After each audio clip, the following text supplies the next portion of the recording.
sa ating pabida sa True FM.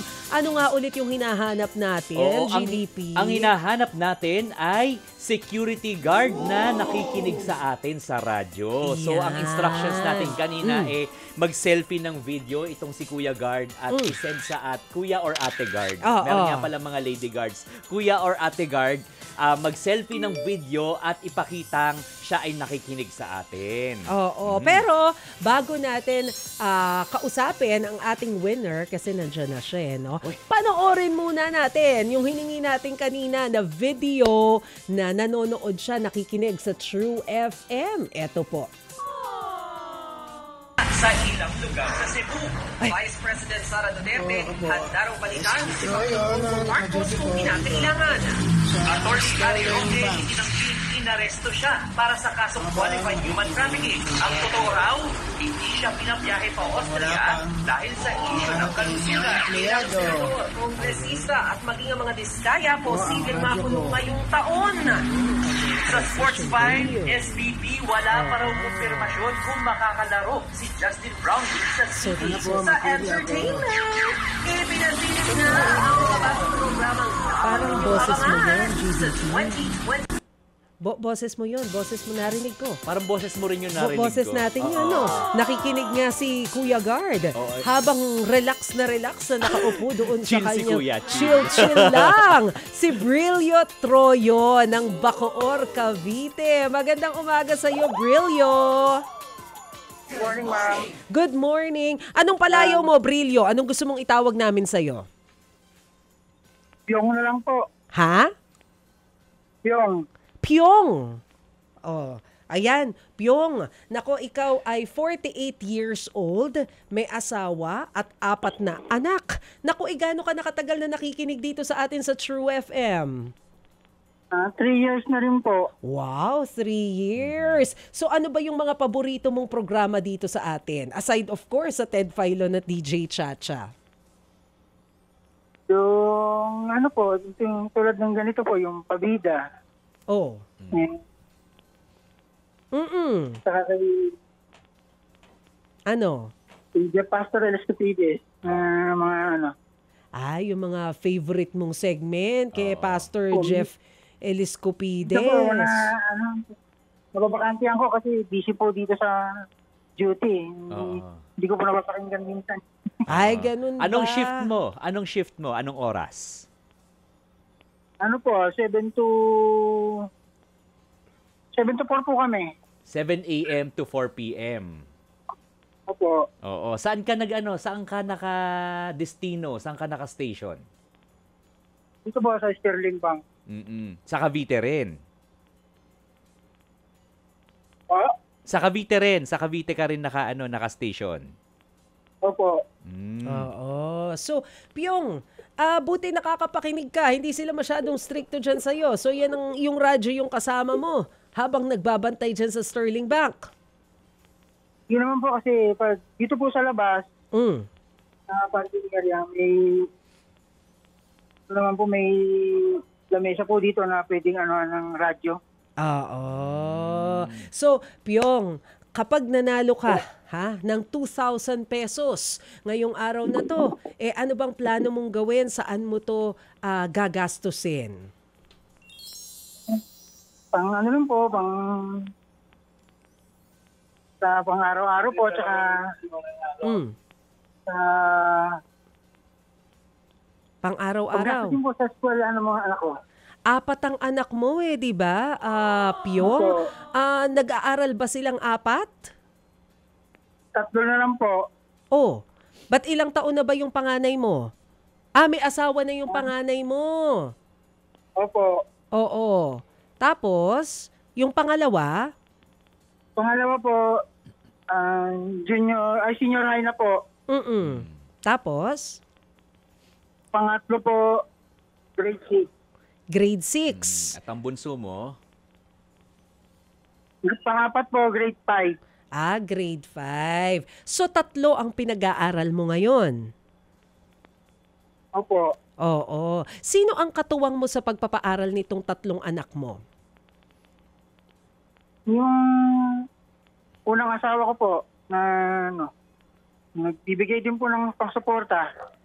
Yung unang asawa. Iba na yung kinakasama mo ngayon. Pero nasa pangangalaga mo pa rin yung iyong 3 anak. Ganun ba?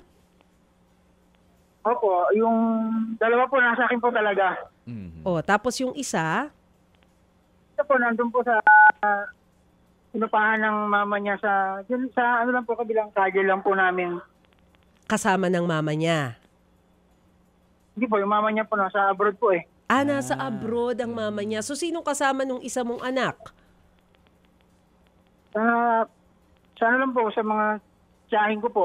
Sa tiyahin. So, kumbaga katuwang mo rin yung iyong tiyahin sa pag-aalaga ng iyong anak. So, dalawa yung nasa pangangalaga mo ngayon, pero yung kanilang nanay na nasa abroad, ano ang hanap buhay? Ano po, yung ano lang po, domestic helper. Domestic helper. At monthly naman, nakakapagbigay siya ng tulong sa inyo para doon sa 3 nyo pang anak na nag-aaral kasi yung isa may asawa na. Opo. Oo. Pero kung di mo mamasamain, Pyong, magkano ba ang kinikita mo kada buwan? Depende po sa ano eh. Pag may OT po eh. Minsan 14,000 lang po, ganun po. Kasi ang 8 hours po, 600 lang po dito sa Cavite. Ay, ganun. So, kung 14,000 a month yung kita mo, ano yung mga prioridad mo na pinagkakagastusan? Siyempre, yung mga basic needs, pagkain. Oo. Iyon bang kinakasama mo ngayon ay nagtatrabaho din? Wala po siya ngayon, ma'am. Dati, last month, nakakatulong po talaga siya. Malaking tulong po siya sa akin. Pero ngayon, wala pong trabaho ngayon. Nag-housewife siya ngayon. So, ibig sabihin, ikaw mag-isa yung kumakayod para kumita para dun sa mga pangunahing pangangailangan dyan sa iyong bahay. Opo, ma'am. Oo. So, paano mo pinagkakasya yung 14,000? But anyway, may tulong ka rin naman doon sa iyong unang asawa na domestic helper para doon sa kasama mong 2 anak. Pero paano mo pinagkakasya yung 14,000? Diyan sa mga gastusin sa bahay. Tipid lang po. Minsan po, murang ulam. Basta, ang importante naman dito, Pyong, lahat kayo healthy. Opo, healthy naman po. Awa po ng Diyos.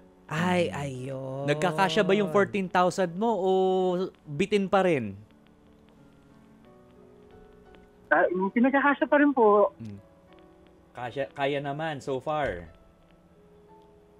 Opo. So, naman po, hindi na po nagugutom. Pyong, ikaw tatanungin kita kasi 'di ba mainit na balita ngayon yung nakawan sa budget natin, yung korupsyon. Ano bang pakiramdam mo dito sa bilyong-bilyong pisong nawawala at nananakaw lamang? Medyo nakakasama din po ng loob kasi yun nga po eh. Galing po sa kaban ng bayan po yan. Tapos papakinabangan lang ng mga taong gustong mamuhay mabuhay sa karangyaan nila. Hindi, at saka ikaw, Pyong, bilang security guard, hindi madali yung trabaho mo, di ba? Meron ba kayong shifting? Sabi mo kanina, 7 a.m. to 4 p.m. Pero kayo ba ay may shift? Di ba? Minsan nagiging panggabi ang security guard. Meron pong ganong duty na may panggabi po. Oo. Pero dito po sa duty namin, wala. Maigi naman at nakakauwi ka sa iyong bahay. Nako, Pyong, sige, magpasalamat ka na kay Happy K at kay Happy Man. Sila yung nagbigay ng iyong 2,000 pesos. Maraming salamat po sa Kay Happy K. Happy K at Happy Man. Pyong. Hindi ko po maano mo. Hindi ko maano po yung cellphone ko eh. Oo. So, magpasalamat ka dito sa mga nagbigay. Pyong, eto sina Happy K at si Happy Man. Makakatanggap ka ng 2,000 pesos. Congratulations. Oo, congratulations. At sabi mo ay panggastos mo yan doon sa iyong araw-araw na pangangailangan. Maraming salamat po. Sige, so kukontakin ka, Pyong, ng ating mga staff para makuha yung iyong mga detalye at para malaman mo kung paano ibibigay sa'yo yung iyong 2,000 pesos at syempre para rin magkaroon ng patunay yung iyong kwento. Ano? Sige po, ma'am. Salamat Sige. po. Maraming salamat po. Maraming salamat, Salamat, Pyong. Mga kapatid, brothers and sisters, saan ka pa? Dito na tayo sa Totoo.